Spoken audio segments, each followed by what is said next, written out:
পক্ষে তাদের কাজ করা উচিত এবং গণভোটে হায়ের পক্ষে সিল দেওয়া উচিত। তবে সবচেয়ে আমার কাছে যেটা আজকে আমার অনুভূতিতে কাজ করেছে, এখানে নাসিরউদ্দিন পাটোয়ারির ভোট না, সব ভোট শহীদ ওসমান হাদিবের ভোট। এই বিজয় যদি আসে ইনশাল্লাহ এটা শহীদ ওসমান হাদিবের বিজয়, এটা নাসিরউদ্দিন পাটোয়ারির বিজয় না।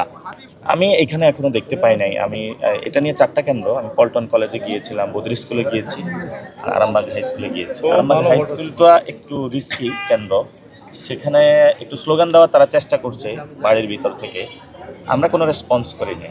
ভোটারদের মধ্যে আমরা ব্যাপক রেসপন্স দেখতে পেয়েছি। আলহামদুলিল্লাহ আমরা ভালো প্রত্যাশা করছি এবং আল্লাহর ইচ্ছায় এখানে শাপলাকলির বিজয় হবে ইনশাআল্লাহ।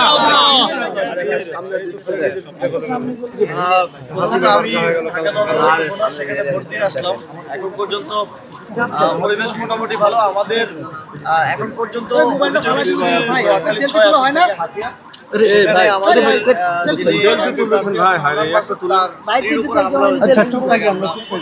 খবর পেলাম দুঃখজনকভাবে, এবং সেখানে আমাদের নেতাকর্মীদের উপরে হামলা হয়েছে, সেখানে বাড়িঘরে হামলা হয়েছে এবং অনেক কেন্দ্রে সাধারণ ভোটারদেরকে ভোট দিতে যেতে দিচ্ছে না, এমনকি দানের শীষের ভোটারদেরকেও ভোট দিতে যেতে দিচ্ছে না। এতটা ভয় তাদের মধ্যে ঢুকে গেছে যে মানুষ যদি ভোট দিতে পারে তাহলে শাপলাকলির বিজয় হবে। এই জন্য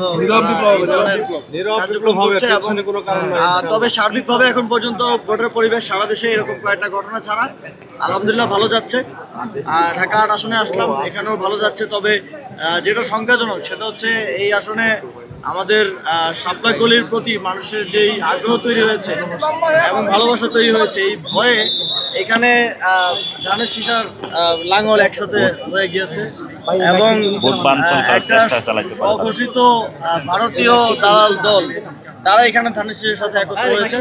তবে আমরা মনে করি যে এই একত্রিত হয়েও কোনো লাভ হবে না, এখানে শাপলাকলির বিজয় হবে ইনশাআল্লাহ। এবং তারা যদি দেখে যে তাদের পরাজয় হচ্ছে বা জনগণ শাপলাকলিতে ভোট দিচ্ছে, সেক্ষেত্রে তারা নির্বাচন বানচাল করার চেষ্টা করতে পারে, আর শেষ মুহূর্তে যে কোনো ধরনের পরিস্থিতি তৈরি করার চেষ্টা করতে পারবে। সেক্ষেত্রে আমাদের আহ্বান থাকবে, আপনারা সতর্ক থাকবেন, সাংবাদিকরা এই বিষয়গুলো তুলে ধরবেন জাতির কাছে, এবং বাংলাদেশের জনগণ এবং ভোটার যারা আছেন এই আসনে সকলে সতর্ক থাকবেন, নিজেদের ভোটাধিকারটা বুঝে নেবেন।